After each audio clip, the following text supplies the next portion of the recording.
Welcome back to Remote Sensing Applications for ArcGIS. This is the 6th mini project that you can choose from. And in this mini project, we'll be assessing the response of mean NDVI in the Arctic region of Alaska, so basically north of the Brooks Range, and how that mean NDVI over a decade is related to a summer warmth index.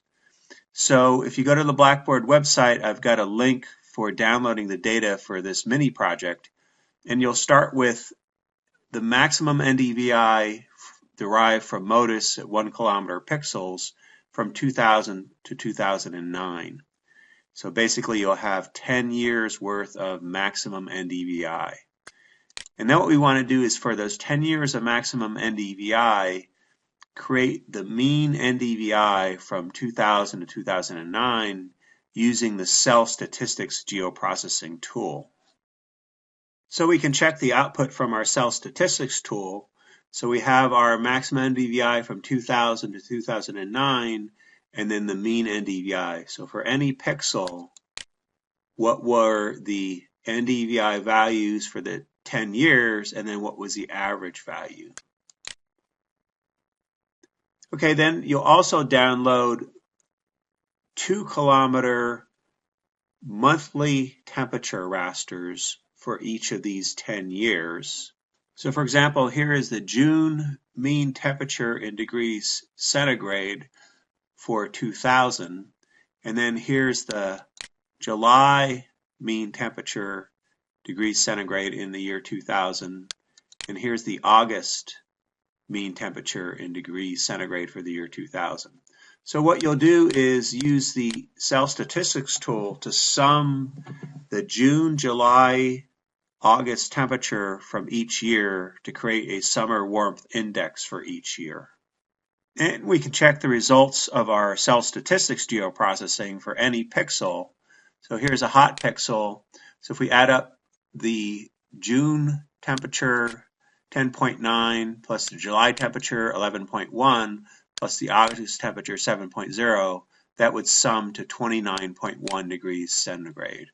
And a cool pixel 3.3, 4.7, 3.7 will sum up to 11.7 degrees for our summer warmth index.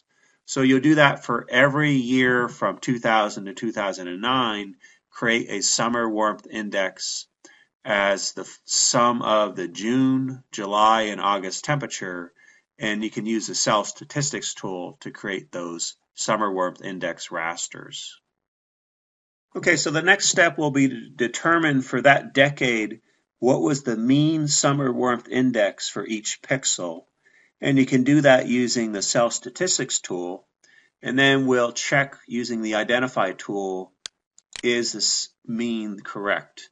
So here we have our summer warmth index values from 2000, 2001, 2002, all the way down to 2009. And the mean value of these annual summer warmth index would be, for that pixel, 32.9 degrees. So in this cool area, we'll have an average of 2.8 degrees, and in this warm area, we'll have an average of 36.4 degrees. Okay, so at this point we have, for the decade, the mean summer warmth index, and for the decade we have the mean maximum NDVI within each pixel. Okay, so here's the mean NDVI for the decade, and you can see that in the colder outer coastal plain, NDVI is lower, and as we get into the foothills of the Brooks Range, NDVI increases. And if we look at the mean summer warmth index, we have a similar pattern. So as we go away from the coast, temperature increases. So now what we'll do is we'll reclassify our mean summer warmth index raster into temperature classes. So to do that, we can use the Reclassify tool.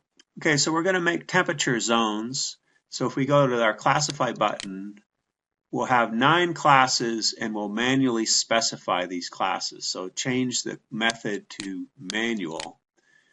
And our first class break will be at 20 degrees. So everything less than 20 degrees will be classified to be zone 1. And then our next class will be 22 degrees, 24 degrees, 26, 28, etc., all the way up to our last interval. So we'll have these 2-degree temperature classes. And looking at the histogram, most of our pixels will be in this class, summer warmth index from 32 to 34. And then just OK to create these classes ranging from class 1 to class 9, which is above 34 degrees summer warmth index. Okay, so we have 9 temperature zones. So here's our first zone, our coldest zone, and then here's our warmest zone in sort of this hot pink color. So now what we want to do is, for each of our temperature zone, what is the mean NDVI? So we can answer that question using the zonal statistics table. And we'll also want to know within each temperature zone what was the minimum and maximum temperature. So we can use the zonal statistics as table to get those values also. Okay, so the output from our zonal statistics as table, here are the minimum and maximum temperature inside each of our zones. So basically less than 20 degrees, 20 to 22 degrees, 22 to 24 degrees, all the way up to above 34 degrees for our 9 temperature zones. And then within each of those zones, the mean NDVI, which ranges in this case from 0 to 10,000, in the first 5 zones is steadily increasing. So email me a plot of the mean NDVI as a function of these temperature zones, where the mean NDVI is for that decade. And then what is the R square of this regression line as we go from the coldest temperature zone up to zone 9, which is the warmest temperature zone. So you would email me this type of plot with the R square of the regression line as the completion of this mini project.